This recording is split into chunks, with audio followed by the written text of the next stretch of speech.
طبختنا لليوم طنجرة النينجا بتتألف من وصفتين، وصفة كتير طلبتوها مني واللي هي الرز القصير مع الشعرية بطنجرة النينجا بأنجح طريقة وأسهلها، والتاني من أشهر الأكلات بالوطن العربي واللي هي أكلة داوود باشا أو كفتة داوود باشا يلي منستصعبها بالحالات الطبيعية من طبخ وقلي وشوي وما بضل عندكم غرض نضيف في المطبخ. ولكن إن شاء الله بطنجرة النينجا رح تكون معكم هي الأكلة هي ورزاتها جاهزة وبأقل من ساعة ومطبخكم نظيف وغير شكل. رمضان تجلى بتسمى طوبى. السلام عليكم ورحمة الله، كيفكم اخواتي؟ شو اخباركم؟ ان شاء الله اموركم بخير. رح نقسم طبختنا لليوم لثلاث مراحل. اول شي بنبدا باللحمات، بنشويهم وبنظبطهم، وبعدين بنحطهم بالمرقاد وبنسلقهم، واخر شي بنساوي الرزات. بالنسبة للحمة انا مستعمل هون 400 جرام من اللحمة، ويفضل تكون شوي اللحمة مدهنة كرمال تمسك على بعضها بس دعبلناها. طبعا بتكون مطحونة ومنعمينها قدر الامكان.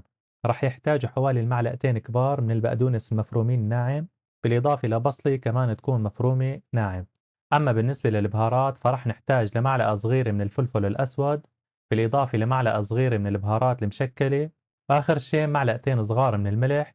طبعا إخواتي اللحمة لازم على طول بهاراتها تكون خفيفة كرمال ما تضيعوا نكهة اللحم. راح نحطهم بطاسة أكبر شوي كرمال نقدر نستحكم بدعكم منيح. منحط البصلات وفوقهم البقدونسات وآخر شيء البهارات ومنبلش ندعكهم منيح. طبعا اخواتي سر نجاح اللحمة انه ما تفل معكم سواء بالكباب او باكلتنا لليوم داوود باشا هو دعك اللحمة منيح لحتى تتماسك مع بعضها وتصير مثل العجينة. وهلا اخواتي بعد ما ندعك منيح وصارت امورهم تمام، رح نبلش نكبكبهم او ندعبلهم مثل ما انكم شايفين. تقريبا بنخلي الوحدة حوالي 20 جرام، وحاولوا اخواتي يكونوا كلهم نفس القياس كرمال يستووا مع بعض. وبنكون عم نسطرهم بصينية بجنبنا لبين ما يرتاحوا شوي. وبس خلصنا بنجيب شبكة الشوي لطنجرة النينجا، بنحط عليها ورقة من الزبدة مثل ما انكم شايفين وبنبلش نسطرهم. طبعا استعملنا ورقة الزبدة كرمال ما يلزقوا أول شغلة، وتاني شغلة كرمال يضل هيك شكلهم دائري وما يعلم عليهم السياخ قدر الإمكان.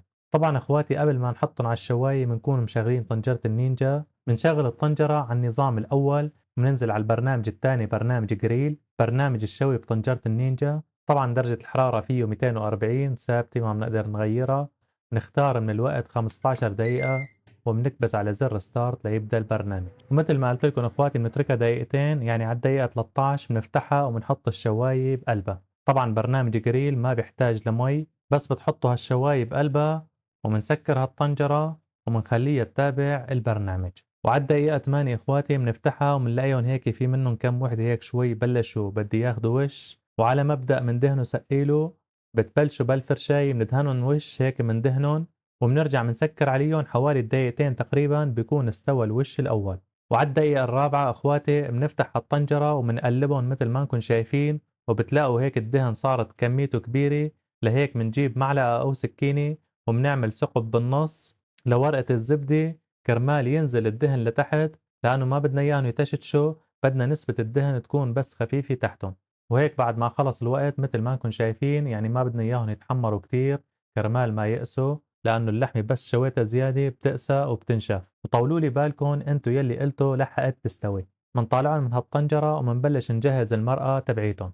شوفوا لي اخواتي على هالدهنات النازلين من اللحمة، هدول للطبخ غير شكل. رح نحتاج فوق نص معلقة صغيرة من السمنة، وإذا بدكم تستغنوا عن معلقة السمنة كمان بصير.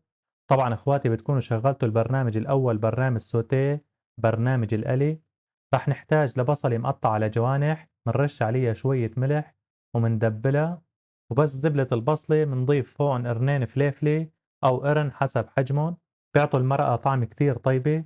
منقلبهم شوي ومنضيف فوقن معلقة دبس بندورة مثل ما نكون شايفين، وبنعمل لهم كمان تقليبة بدبس البندورة. تحميص دبس البندورة بيعطي نكهة كمان غير شكل، ولأنه الدنيا شتوية ولسه على البندورة البلدية ما نزلت، طبعا تحت البلدية خطين، رح نستعمل علب البندورة اللي بتيجي من المولات، تيجي مقطعة مثل ما نكون شايفين. كل علبة وزنها 400 جرام يعني حوالي 800 جرام. بنقلبهم شوي ومنضيف هون تنكة مي، طبعا مو ال 20 لتر، هي ال 400 جرام هي نفسها تبعية البندورة. وبعدها بنضيف البهارات. طبعا بالنسبة للبهارات رح نحتاج بس معلقتين من الملح، ولكن يفضل تذوقوا الملح لأنه دبس البندورة بيجي مالح، فبتملحوا حسب الملح الموجود بدبس البندورة عندكم. ولنص معلقة صغيرة من الفلفل الأبيض كرمال ما يغمق المرقة. بنعملن تحريكة ومنسقط كرات اللحم يلي شويناهن، وبعد ما خلصنا منساويلن قلبة ومنسكر هالطنجرة ومنقلب على نظام الضغط. رح نستعمل البرنامج الثاني برنامج كويك ريليس إطلاق البخار بشكل سريع، ورح نحتاج لضغط مرتفع HE، وبالنسبة للوقت رح نحتاج ل5 دقايق من الوقت. طبعا اللحمة لأنه مستوية 3/4 الاستواء أو أكثر، ف5 دقايق كافي لحتى تستوي اللحمة على الآخر وبنفس الوقت تتعقد المرقة أكثر. وبنضغط على زر ستارت ليبدأ البرنامج. وبعد ما حضرت البخار وعدت الوقت عد تنازلي بتزمر وبتطلق البخار مثل ما انكم شايفين، وبتكون وصفتنا الأولى جاهزة. منسمي بسم الله وبنفتح الطنجرة. شوفوا لي على هالمنظر اخواتي ما شاء الله، والريحة شي خرافة ما بده شرح.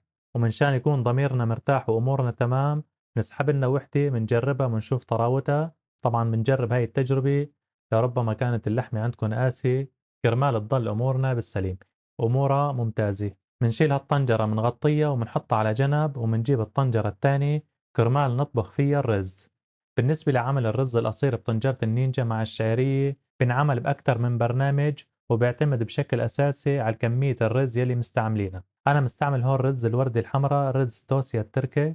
مستعمل كاستين من الرز. بالبداية بتغسلوهم منيح لحتى تصفى ميتهم على الآخر، وبعدين بننقعهم بمي ساخنة بس ما تكون عم تغلي، وبنحط لهم معلقة ملح. بدهم نقع حوالي ساعة. بالنسبة للزيت لكل كاسة بتحتاج ل3 معالق أكل من الزيت. أما الملح كل كاسة تقريبا بتحتاج لحوالي المعلقة من الملح. طبعا يفضل تذوقوا المي كرمال الملح. ورح نحتاج لكاسة من الشعرية.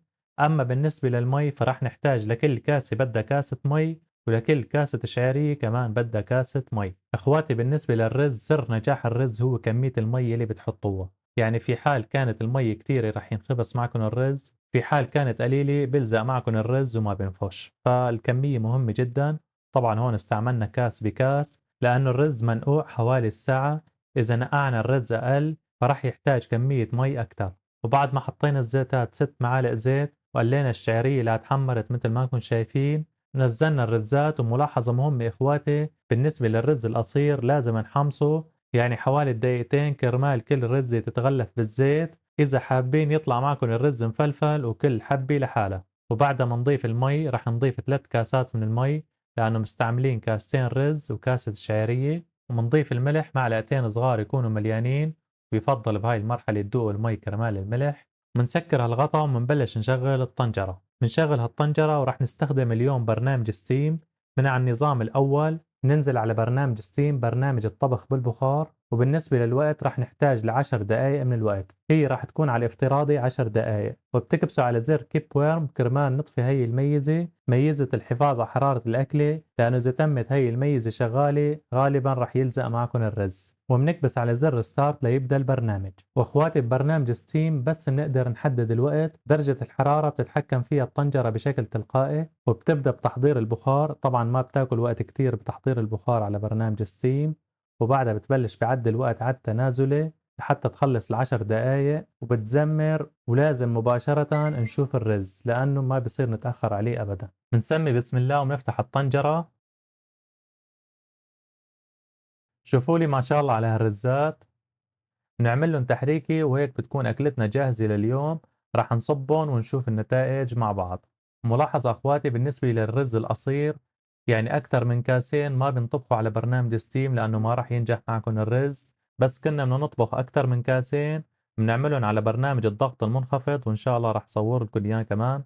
أما بالنسبة لكاسين أو أقل نطبخهم على برنامج ستيم، وإن شاء الله راح تطلع معكم النتائج مثل ما انكم شايفين بالفيديو. صبينا هالداود باشا وزيناهم بشوية مكسرات وهالرزات بجنبهم. خلينا نشكلس لنا صحن ونجرب الأكلة قدامكم. وهي صحننا صار جاهز. بنسمي بسم الله ومنفوت فوتتنا. بسم الله. منبلش باللحمات أول. شوفوا لي إياها من جوا أخواتي، يعني شي ناهي على الآخر. ومناخد لنا شوية رز، نسحب لنا شوية مرقة أو صوص معها. بسم الله. يعني شي خرافي على الآخر. بأكد لكم بس جربتوا هاي الوصفة راح تبطلوا اللحمة بصينية، وراح تبطلوا الكباب المشوي. راح تصير عندكم هاي الوصفة أساسية ومعتمدة. جربوا لنا إياها أخواتي وخبرونا آراءكم بالتعليقات، وإذا عجبكم الفيديو لا تنسونا من المتابعة والاشتراك بالقناة والإعجاب بالفيديو ليصلكم كل جديد.